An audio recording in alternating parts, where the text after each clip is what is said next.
right. Good evening, everyone, and welcome to Mind the Mental Monday. Tonight, I'm very excited about the episode that we are going to be, the conversation that we're going to be having tonight. As many of you already know, if you're used to listening to Mind the Mental Monday, I've been doing a series on embracing you and just the need for us to embrace the whole of ourselves and really assess what that means for us, what it means for us to embrace all of our parts and really thinking about what are the parts that we embrace versus what are the parts that we don't. And for the parts that we don't embrace, why don't we embrace them and what steps can we take toward embracing them? And so last week, my guests were my team, Minister Ebony Robinson and Joy Hall, who were my guests, and we just had a candid conversation as three sisters just thinking about this topic of embracing ourselves, and many testimonies were shared, and we got a lot of really positive feedback from that episode.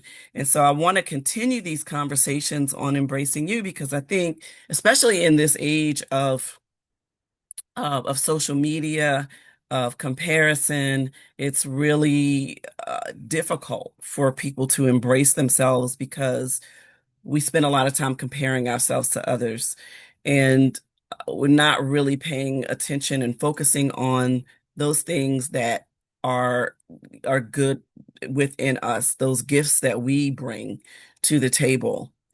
So tonight, now these young ladies are not strangers to you, because each of them has been on Mind the Mental Monday before, and I'm excited to have them again. So tonight I'm going to be having a candid conversation with my daughters. So we're going to be talking about embracing you. And I think the unique thing about it too is that even though my daughters are in the same generation, family wise or birth wise, they are in two different generations. So I'm Gen X, Jasmine is millennial, and Kayla is Gen Z.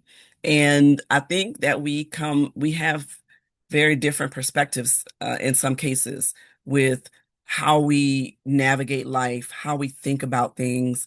And so I'm excited to have them to join Mind the Mental Monday once again. So welcome, Jasmine and Kayla.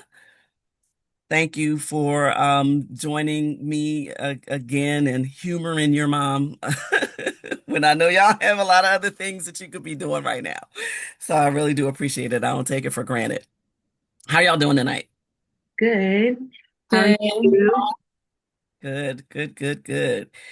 Jazz, why don't you just do like a little brief introduction of yourself? Even though you've been on here before, it was a while ago. So remind the people of who you are. Hi, I'm Jasmine. I'm the oldest daughter of Benita Weathers. I'm a music producer, audio engineer, songwriter. Used to live in Atlanta, relocated to Delaware. So yeah, that's a little bit about me. All right, very good. All right, Kay. Hey everyone, I'm the youngest daughter. I like to call myself the manager of the family, but I am a I do so much. So this question is always so hard to answer, but I do like digital marketing, content creation, yeah, producing, things like that, like film producing, and things like that.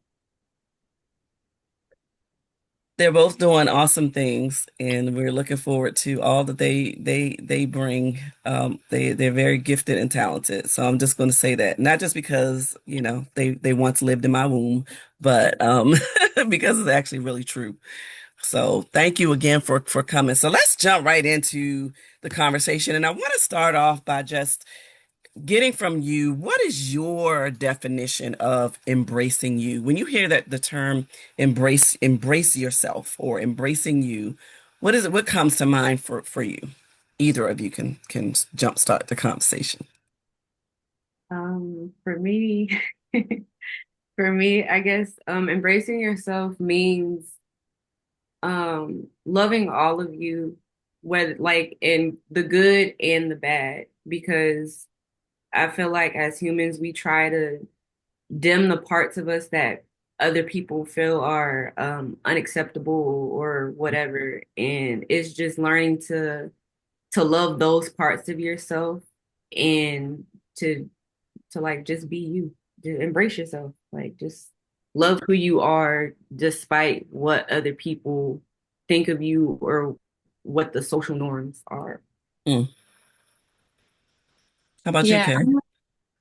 yeah, I would have to agree with what Jazz said. I think embracing you is really just like Jazz said, loving yourself fully, even taking in like what might be toxic about yourself and seeing how you can change that, operating as your trying to operate as your best self on a daily basis, I think are all things that kind of fall into the category of embracing yourself. So as you were sort of growing up, let's start back to like when you were young, in your first sort of memory of really thinking about yourself, however early that was. What can you say about how or whether or not you embraced yourself? What were some things that you embraced about yourself? And then what were some things that you didn't embrace about yourself and why? I would say like for me, from a young age, it was kind of hard to embrace myself because I felt like I was always met with like something negative about myself. Like, for example, I remember even being like in kindergarten, like when we had first moved to Jersey, and all of my like classmates would like kind of make fun of like my southern accent or like say something about it. So that was like the first like I wouldn't say that would be the first because I feel like Little Angels, right, Mom, came before kindergarten. You did, So yeah. even I remember at Little Angels, I was like the only black student there. And I remember like a person saying to me, like, oh, you're the darkest one here, and that was like what, like pre-K, I guess. I don't even know Yeah, what that you were was. like three or four pre-K. Yeah, Yeah. it wasn't even pre-K, it was just preschool. Yeah. Yeah. So I remember it because that was the first time I was like, oh, like I'm different than everyone else because of course at that age I'm not looking at it like, oh, this person's this color. Like I'm just, I don't know, living life and vibing. But that's the first time it was like actually pointed out to me. And then kindergarten, it was like, oh, like you have a southern accent. But it was kind of like making fun of it. So yeah, I would say from a young age it was kind of hard to embrace myself. And then what I learned to embrace was kind of things that like my family and friends would tell me, like, y'all always tell me, oh, like you're determined or like you're funny, things like that. So because y'all would tell me that, and then I would be like, oh yeah, like I am like this, and I would kind of learn how to embrace it from there. Mm. What about you, Jazz? I'm gonna dive a little bit more into what you said, Kay. I'm gonna come back to it though. Can you restate the question again? I'm sorry. Yeah, so when you think about when you were younger, Hmm. you're going back to your sort of first recollection of self-realization. Hmm. What were things that you embraced about yourself, or what were things that you didn't embrace, and why didn't you embrace those? One thing that I embraced about myself was making other, how do I put this? Um, being someone that I wish that I had when I was younger, even as a young child. Like Mm, I confided or not, I liked like when people felt like they weren't being heard or like they had no one to talk to, that I was that person that they confided in. mm, I liked encouraging people because I didn't really feel all that encouraged as a kid. mm, Um, so I liked becoming that person because like when we lived in North Carolina, I was very friendly. I had friends. Like I remember being very outgoing. And then like, I had a lot of people don't know. Nobody knows except for y'all. But like I had a motor tic as a kid. So like getting picked on a lot. I really like withdrew to myself and withdrew into myself because of that. And then moving to Jersey, it's like I was used to being this outgoing kid and I'm trying to make friends. I'm like, hey, like I'm Jasmine, and everybody's looking at me like, we don't care. And it's just Mm, like it kind of made me withdraw into myself even more. So it's like even as a kid and even now, like I don't think I'm like the typical millennial, I guess you could say. Like I didn't necessarily feel like I fit the social norms as a kid. Like I was just into other things. I don't know. I was interested in the other things. And I'm like artsy, I'm like quirky. So like I don't know, sometimes that can make people feel uncomfortable. So hmm it took me until now, until turning 30 to be like, I'm okay with who I am. But I'm mm, still also trying to find that again without feeling uncomfortable about being myself, if that makes mm. Yeah. Yeah. What are some ways that you feel, both of you, you feel like you've been able to navigate those feelings of not being accepted for whatever reason, whether it's the color of your skin or your accent or, just being friendly and being perceived as being weird because you're friendly or quirky. Like, how do you navigate, how do you push through that to become who you are intended to be?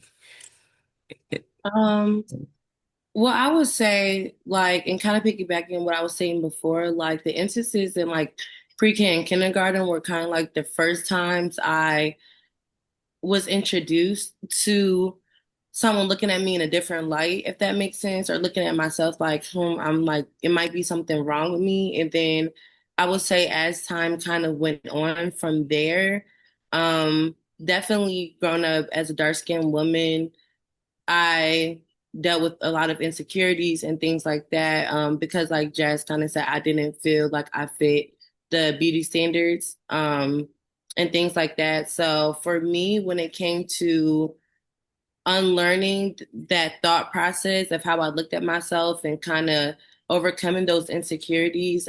First, it started for me with therapy.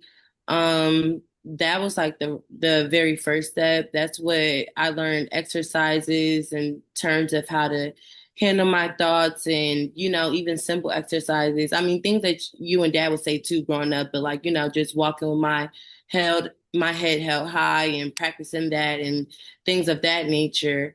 And then from there, it went to a spiritual level. Like I started to understand that these thoughts that I was thinking about myself wasn't placed. It wasn't my thoughts, and it wasn't thoughts placed by God. Like it was thoughts of the enemy. So when I learned to pinpoint, like when it was the enemy trying to, make me doubt myself or make me look at me in a certain light, I learned how to like kind of rebuke that in the name of Jesus and tackle it that way. Um, yeah, and then just honestly, a lot of reading, a lot of YouTube University, like, and self practice of ways of how to love myself and speak life into myself because that's not something I like did. That was kind of like my worst critic. So yeah. And for me, I want to say like having kids kind of forced me to embrace myself. Not forced me, but it made me look at myself differently and the world differently because it's like people are going to perceive you based off of the perceptions of themselves and the people around them. So it's like I can't do anything to change how you think of me. I could jump through fire, I could fly to the moon, I could swim across every ocean and you would still like have a problem. So it's just like whatever issue you may have with me because of who I am is your own issue.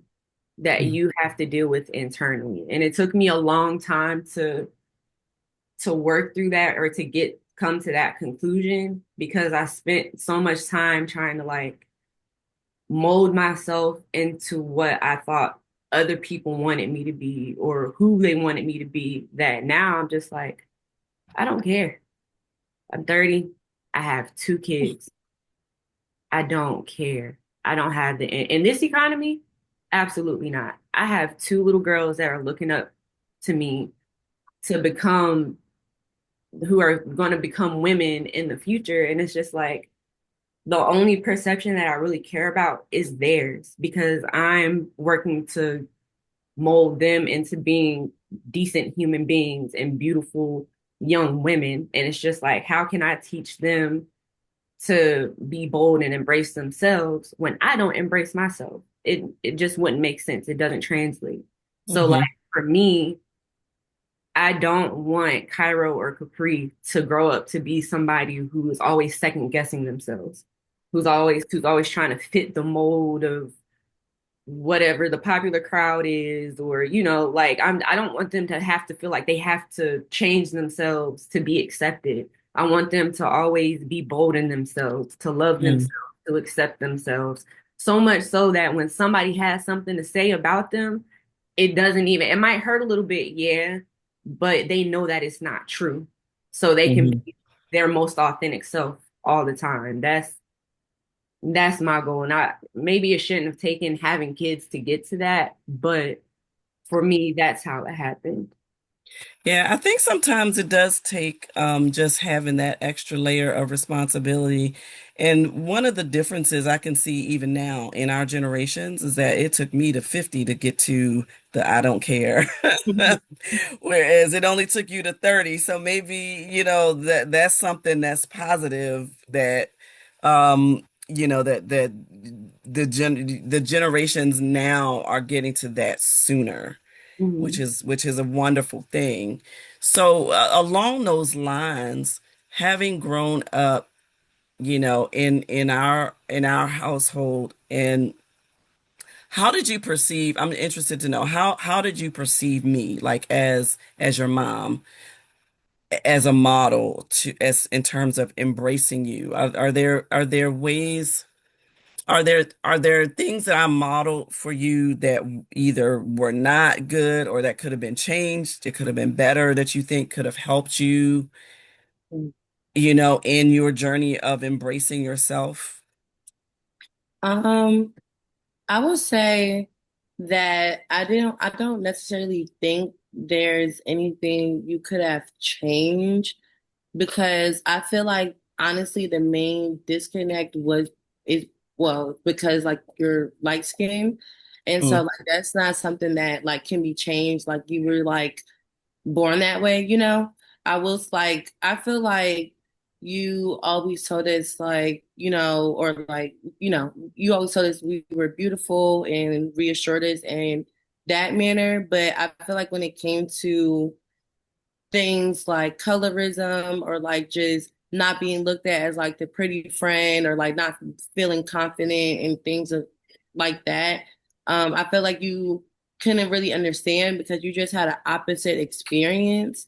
mm, I feel like you grew up where you were in society eyes like an acceptable black, because you were like light mm, skinned and pretty. So even when people had a problem with you, it was more so because like you were considered beautiful or like, and that's not to discredit, your traumas and what you went through. I'm just saying that to show kind of like the difference in treatment, whereas like yeah. my experience is more so like we don't we don't look at you in that light. Like we always think you're aggressive or you're gonna be mean or like just dirty and things of that nature. So Mm, yeah, for me, I would say I feel like that was kind of like the main disconnect is because we're two different skin colors. mm. I mean, colorism in our community, unfortunately, is real. And as a light-skinned person, I definitely have seen that kind of trauma. I've seen where darker skinned people are treated worse. it's real. I mean, it's and I would never discount that.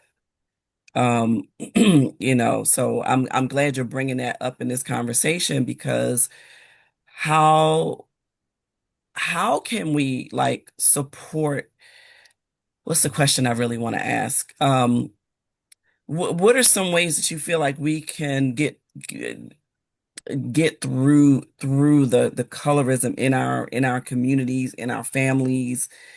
Um, how can we manage, how can we help each other deal with that issue so that our beautiful, like whatever color you are, you can embrace it, Um, whatever that is. honestly, it's the only way people are going to be able to do that is if they accept themselves first.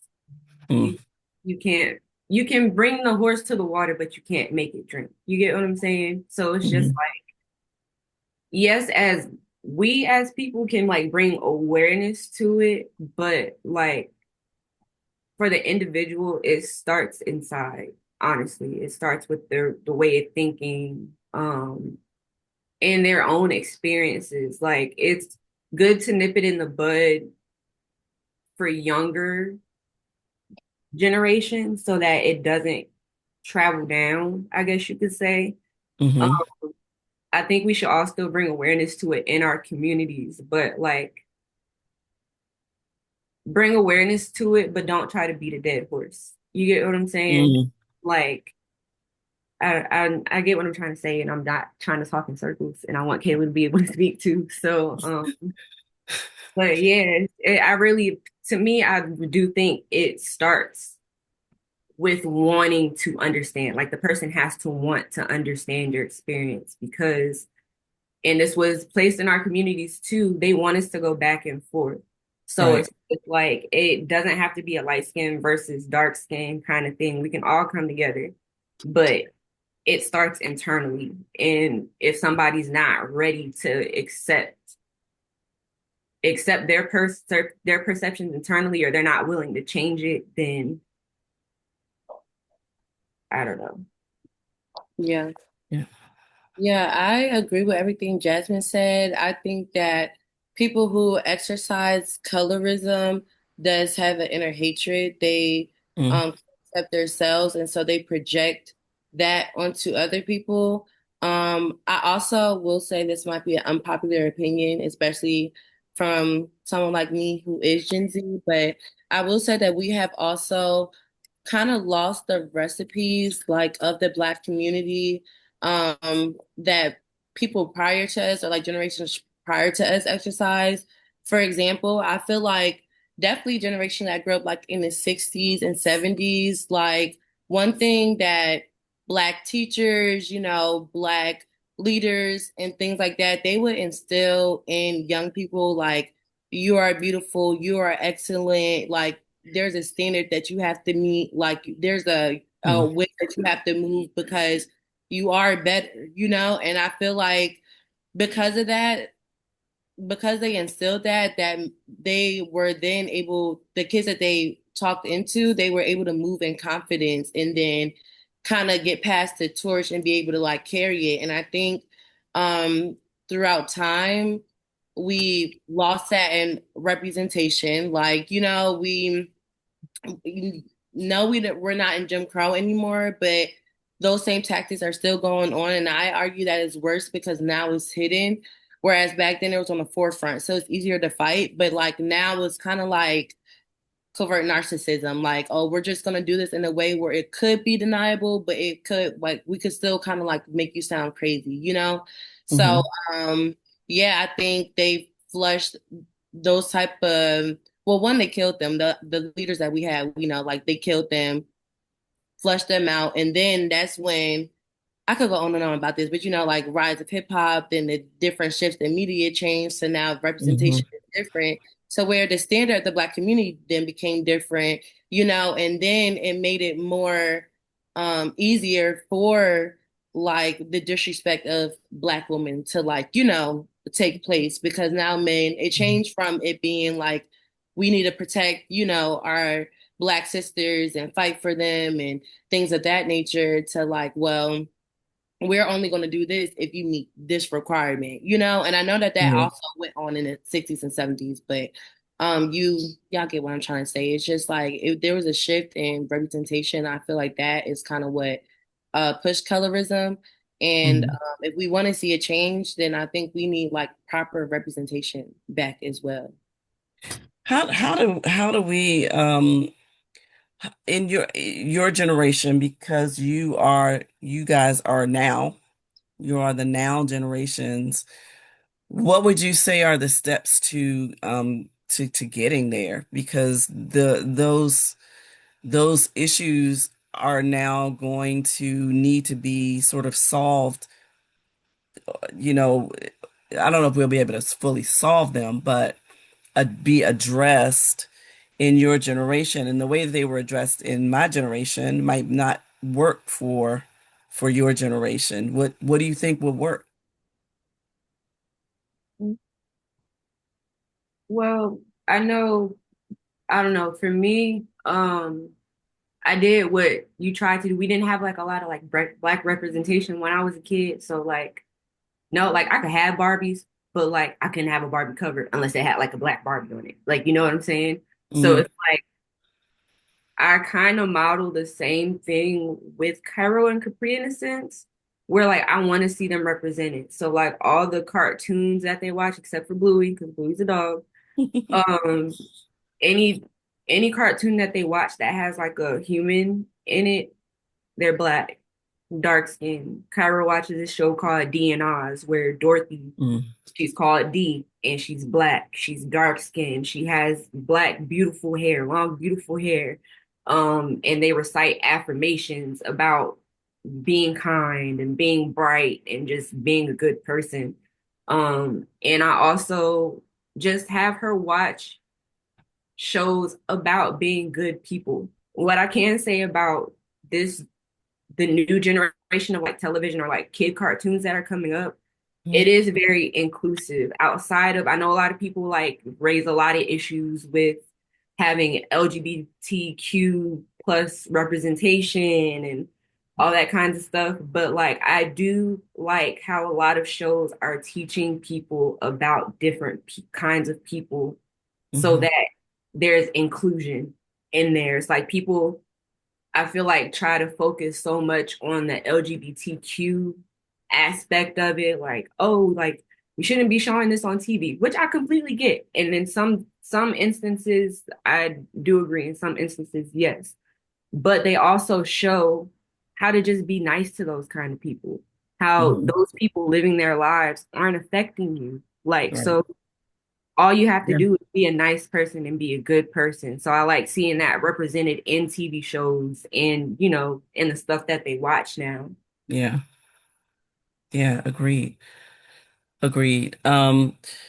So another aspect of the two of you, of all three of us, now that I think about it, is that we are all PKs, right? And so that's like a whole nother layer of embracing, of that can make a difference in ways whether or not we embrace ourselves. How has being a PK impacted your embrace of yourself when you were younger? I know I have a completely like different experience being the youngest. But I will say from my perspective, I'm not gonna lie. You said be vulnerable, so this is just my truth. From a young age, I feel like I was very observant and I was able to see a lot, like, even if you and dad want to speak on it, like, it's like, oh, I already peeped that, you know? So for Mhm. me growing up, like, my insecurities more so came from like school and environments and things, my school environments and things like that. It didn't necessarily come from the church, only because it's like, I'm really looking at y'all like anything y'all say, I'm so sorry. It's gonna go in one ear and out the other because you're a hot mess yourself. Like, I see you want to act fine and dandy, but like, I see right through you. Like, you don't practice what you preach at all. You get what I'm saying? So, Hmm. anything you try to say about me, it's like, I really don't care what you think because look at your life. No shit. You know what I'm saying? So that was just me, like, that was just me and like kind of like how I looked at it. Um, Hmm. and then I'm just like, I always also been a type of person that like, if you feel like I can't do this, I'm gonna show you. Like, even if I don't want to, I'm gonna show you I can do it just because. So if it was ever a thing of like, oh well, I feel like she can't, or it's just like, okay, I'm gonna show you, and that's just gonna be that, like next caller. So yeah. For me, the being a PK was challenging and embracing myself for me because like I as Kayla's like the youngest, being the oldest, I feel like a lot of the people in the church had like a different expectation of me because I'm the oldest. It's like they Hmm. wanted me to be the oldest daughter to my brother and sister, but to their kids too. Like Hmm. I had to set the standard. I had to be the role model. Like I anybody who knows me knows, yes, I can be a friendly person, but I like my space. I like being to myself. Um, and like I remember specifically when we first got there, I know I told you and Dad this story. When we were in dance practice and James and Kayla were running around with a few of the other kids who were kids of the dance instructors at the church, one of the elders came to me and chastised me for not getting them under control. Even the adults were in the same sanctuary that I was.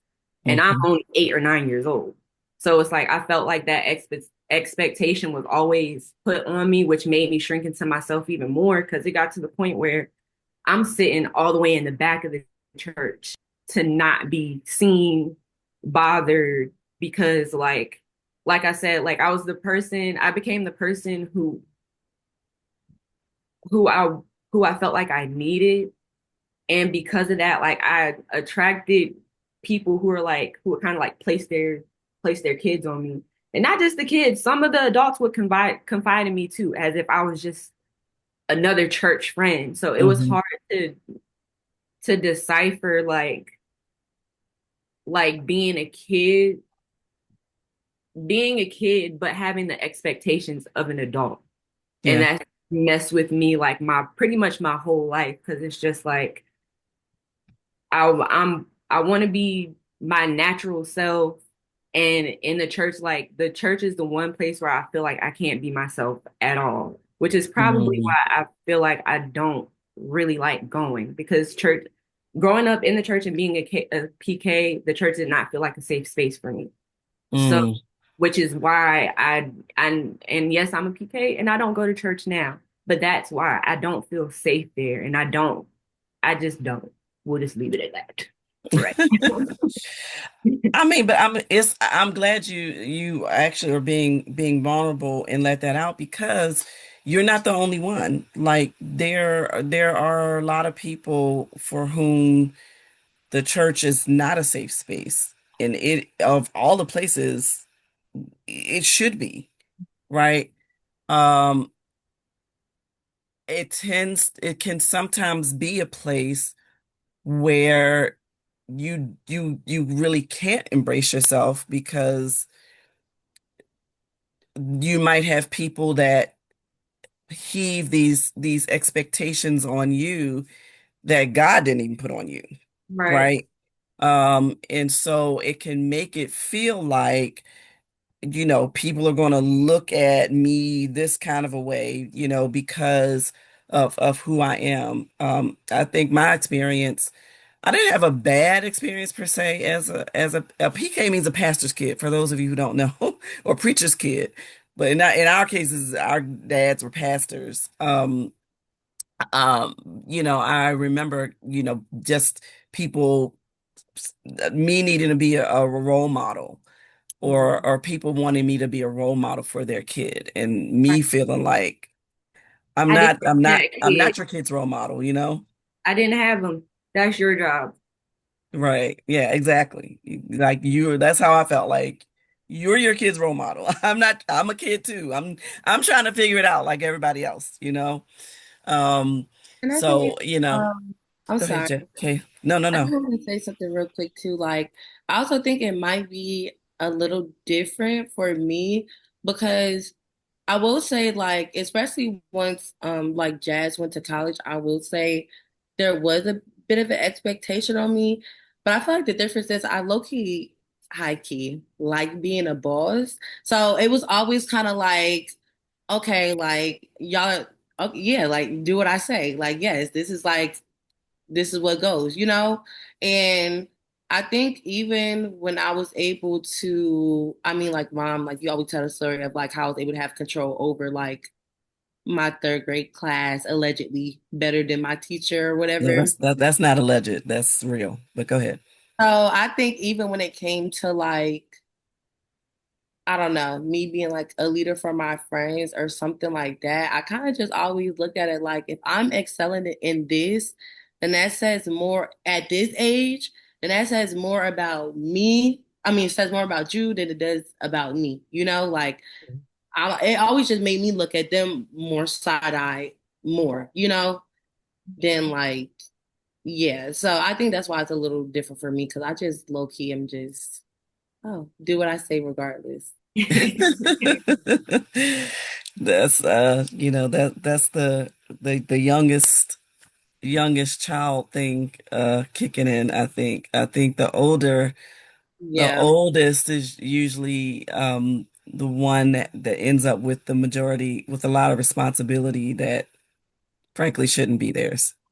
Um I definitely agree. And I think being the youngest, I'm definitely more vocal. And y'all know I don't play about my siblings. So Jasmine bring a problem to me. I'm the one like, who, where, what? Like, I'll Yeah. say something right now. Like, I don't Mhm. go, I never went for none of that. So it was just like, who says something? Right. Like, what's the Mhm. issue? Like, I'll confront them right now. Like, even at my job, I'm 5 years younger than Jasmine. So I was ready to confront grown people. And it would literally be, my James and allegedly my family like no like just but yeah I was always like who what like Mhm. mm-mm.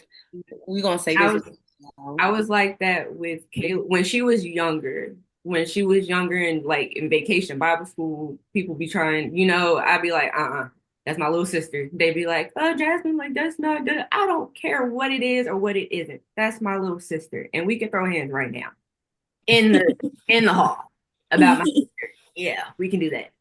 So, but Kayla is right because like I'm the one that's like, no, like it's okay, it's all good. And Kayla's like, nah, it's not okay. It's not It's not.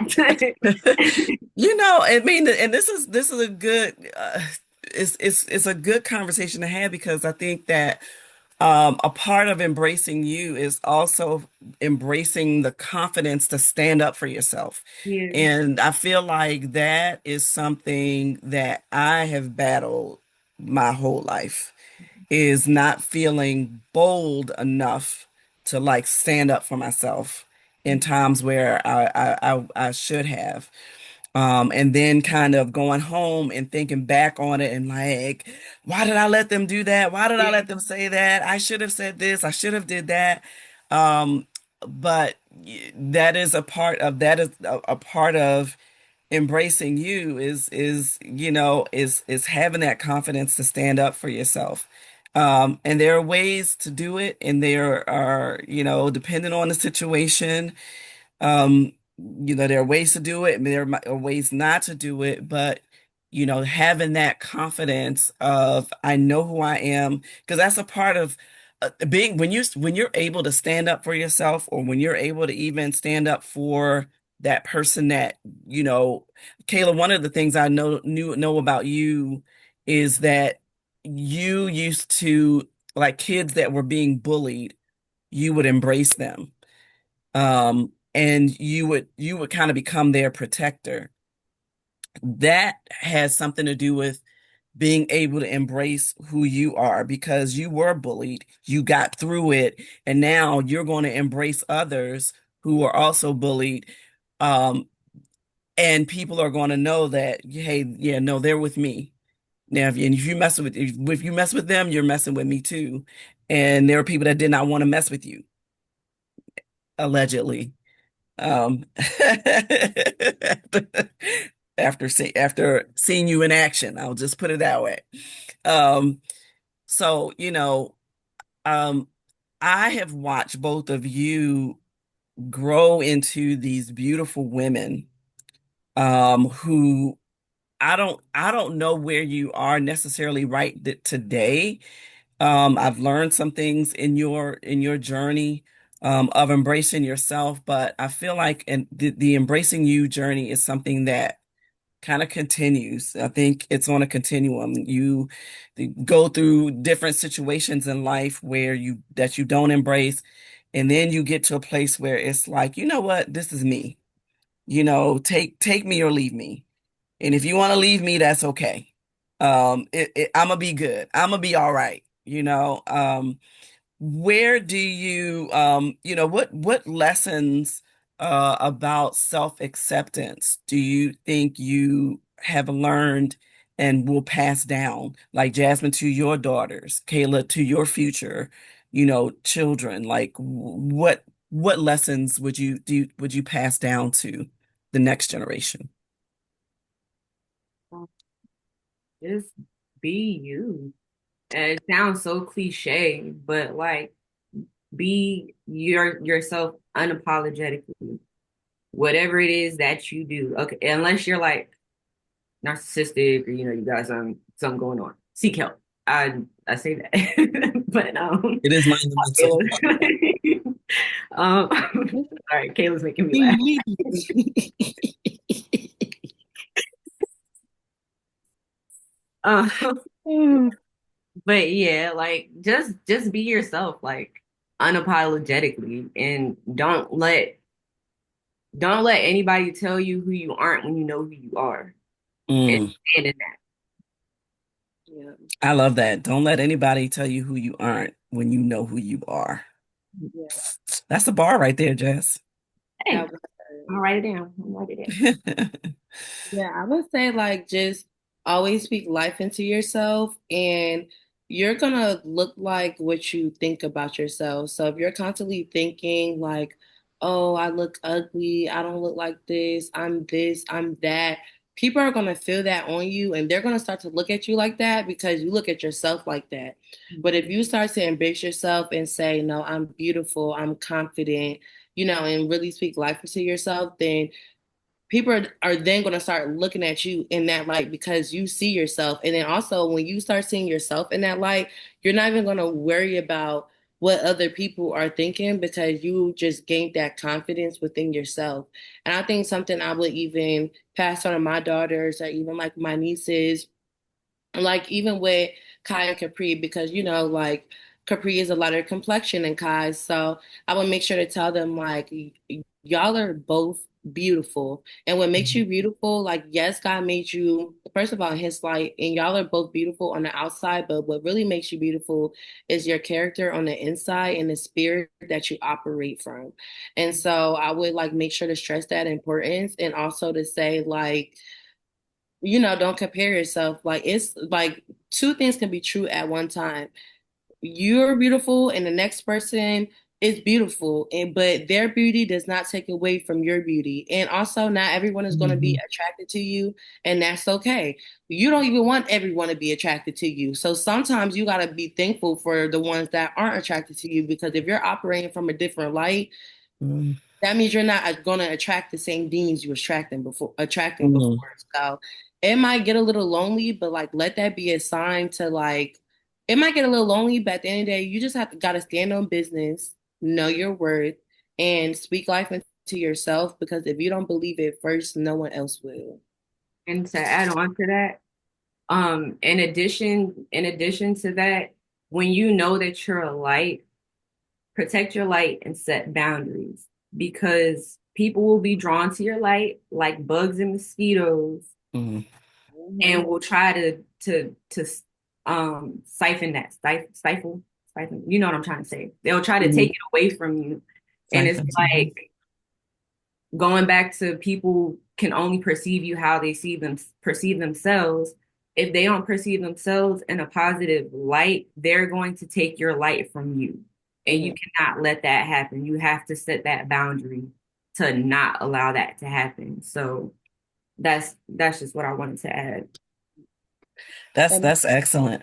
One of the things that I also wanted to talk about, and really for advice to younger people, because you both grew up in a generation, especially you, Kayla, where the internet was a thing, has been a thing your whole life. Mhm. Um, Social media has been around your whole life. Um, Social media can do two things. It can be positive, it can spread positive messages, but it can also um send, bad messages, people in the comments saying negative things. And I know I'm not going to ask you to talk about the specific situation, Kay, but I know you had a situation recently, right? And you talked about it on your platform on TikTok. But how did you manage that? And how would you tell other people to manage, like when they get comments that can be triggering for them on social media, or even when this has nothing to do with what you went through, but like how people might compare themselves. We just talked about comparison. Like, how do you not compare yourself in this day and age? When with people that are doing similar things and everybody's on social media, and how you not compare yourself to other people? Yeah, I think, and just to give a summary to people of like what the situation she's talking about, there was a situation where I was basically posted in this video on Instagram unknowingly, and the comments were like very colorist towards me, like, and I was just in the background, so it was just kind of crazy. When it happened, it was very triggering, like it was very triggering because it kind of brought me back to like my childhood and things like the way people used to see me as. So it was a little triggering, but how I kind of got over that, I think it's a little different for me with growing my relationship with God because I kind of see it from a spiritual sense. Like when I was able to kind of like process my feelings, I was just like, okay, one, this was, I feel like a tactic from the enemy to try to knock me off of like what God called me to do, with my ebook and things that I'm about to put out. So I think it was that one. And then two, I had to remember that the only validation I need is from God. Like these people don't mean anything to me. You know what I'm saying? And the people in the comments, even though I know it's easier said than done, but if they want to spend their energy and their time, being nasty in comments, then that just shows how miserable of a life that they live. And Mm, it's also just remembering what God says about me, mm, regardless of what they say. Like, God said I was made in his image, and he said I was fearfully and wonderfully made. So it just took me reminding myself of that. And I mean, yeah, like it is. And then honestly, if you can't see I'm that girl, then clearly it's something wrong in the head. Like, what are we discussing right now? So I just had to really, it's really just remind, and that's not to say in a cocky way, like always be humble. Don't ever like come from like a cocky or like that type of self. But sometimes, you know, I don't want to cuss, but it's like you do have to pop yo one too, because you have to remind folks like what you say about me, it doesn't, it has no void. Like you're a non-factor. So don't even give energy to these non-factors. mm. All right. What you got to say, Jazz? I got none. That's that on that. That's that on that. On that. Mhm. You don't snap, mommy. You just Oh, we don't snap. Oh, we do No, this. you just smile. Oh. They just your fingers See, look they have to teach me the new do the this. They always getting on me about, my old fashioned self, and Kayla is always calling me out on the social media streets Jasmine, because why is Bobby asking me, do I want to go trick or treating at 25 years old? because Kayla, you were the one who I just knew at 30 you were still going to be trick or treating and you were still going to have pinatas at your party. Mommy, did I go trick or treat at 24, 23, 22? Like, when is the You last time know you I was just go trick messing or with you, Kayla. See, treat? this is how we are. This is really a candid conversation because this is how it goes all the time. Do I want to go trick or treating is crazy. I was only teasing you. All right, so we're gonna wrap up, but my last question to you is, what would you now tell your younger self about embracing you? Mm. Say what I really want to say.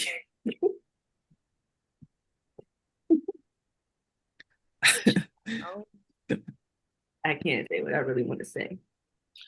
I would tell my younger me, I would tell my younger me that how you see yourself is not how other people see you.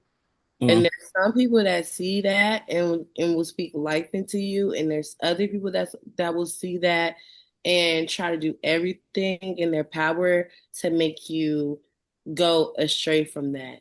So just don't even feed into that energy. Yeah. I like That's it. the episode. Piggyback off of Caleb. Anybody, well, not many people know. I'm like the sailor child. F them. You said you're the sailor child. Yes, I got a potty mouth, like real bad, and that's all I want to say. F them. You'll be all right. Everything's gonna be okay.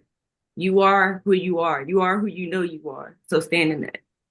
Oh, I'm sorry. One last thing, because Jasmine just said this. Be okay with being the villain in other people's stories. Stories. Yeah. Mm, Sometimes people are just like they have to feel like the victim. Like when of course take accountability when you have to take accountability, but know that sometimes people are just not going to like you, and sometimes people are just they just want to not like you. So you have to be mhm, content with being the villain in other people's stories. If you know yourself that you're a good person, you have a good heart, you have a good spirit, if you suck it up with God, then Yep. that's all you have to worry about. Like, don't keep trying to be the hero in everyone's story because you're going to kill yourself trying to save them and they don't even want to be. mm, All right. mm. Got to hit them with that coming to America. Ooh, F you, F you, F you. y'all got bars tonight. Who is next? Yeah. Uh, I love it. I love it. Don't be, sometimes you're gonna be the villain in somebody else's story, but it's their story. So let them have their story as long as you know yours. I love Exactly. it. Oh wait, mommy, I'm sorry. I promise I'm gonna be very quick. No, no, One no. Go ahead. We got time. one last thing, because I want to say this earlier when it came to the topic of like colorism and like things like that. I'm sorry, and social media. Please bring back literacy. I think that is the main downfall Mm, of why standards are different, why even while we're in kind of the state that we're in right now, is because we don't have literacy anymore. Like I'm so thankful that I grew up with parents that were in a family that was very much like know your history. Like I joke about it. I joke about how y'all made us watch Roots when I was like 7 years old, and I'm sorry because I thought it was gonna come for me. But those are the things that is needed because you do need to learn your history and you do need to know that even when it comes to colorism and when it comes to all of these different type of things that we're fighting against a bigger system. And mm, it's like it doesn't even take that much. Like just read one article a day, like read a page a day. You get what I'm saying? Like outside of watching a video on TikTok or YouTube, actually take time to read because that is how you build your brain power. If you watch a video make sure you're taking notes while you're watching the video so that you're continuously exercising your mind. Mm, I think they're really plotting on us to lose that because if we're not literate and if we don't have like the power to think for ourselves, then we're one moldable and two controllable. mm, And this is the wrong state and the wrong administration, not to make it too political, to be illiterate and to act dumbfounded to like what's going on around you. Like literacy is extremely important because they're counting on you being illiterate so that they can do what you want, so that they can do right. what Right. I mean, that's why, all of a sudden there's this whole campaign against being woke. But we better be woke because if we're not, there's a reason that during slavery, when our ancestors were enslaved, that it was illegal for them to read, illegal for them to be educated, because when you're not educated, when you don't have literacy, as you were saying, you can be molded. You can be easily they want. led astray Yeah. against And your own best. Go ahead, Kayla. I'm sorry, Bonnie. I didn't mean to No, cut no, you. go ahead. But I was No, just go gonna ahead. say, even if you're a parent out there, like, I'm Jazz, I'm sure you could attest to this, but a parent out there like with a young child that's already like in elementary school, middle school, like I would say it's really important for them. Like we have to bring up back the recipes like in summertime, before school time, make them read books, make them do exercises from the grade they was just in and the grade that's coming up. Like make them read their own history, make them watch an educational video because they're slowly but surely, like we already see different, African American studies that are being, what's the word I'm looking for? Like pulled from curriculums Hmm. or like banned from schools. Certain Black history books are already being banned from schools. So it's really going to have to start in the household. So, and that's something I plan on also instilling in my kids when that time comes to, that standard that we once had of like, you need to be smart and, you need to be excellent because that's what you are. Exactly. Exactly. I mean, and our full history has never been taught in school. A lot of the history that I learned from grandma and granddad, so and that's just kind of what we grew up with.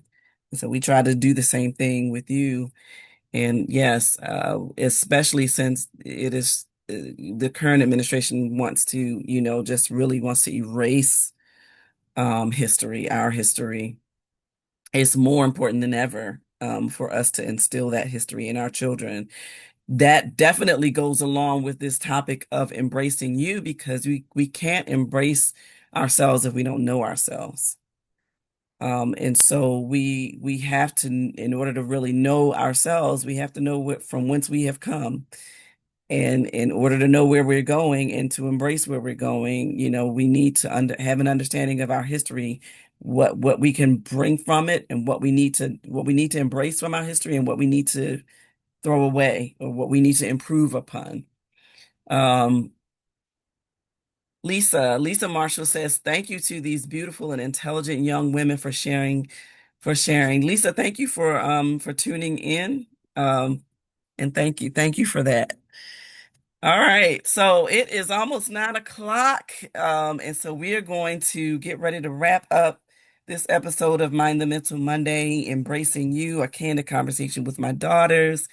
Thank you, Jasmine and Kayla, once again. Is there any last comment, remark that you would like to make before we close out?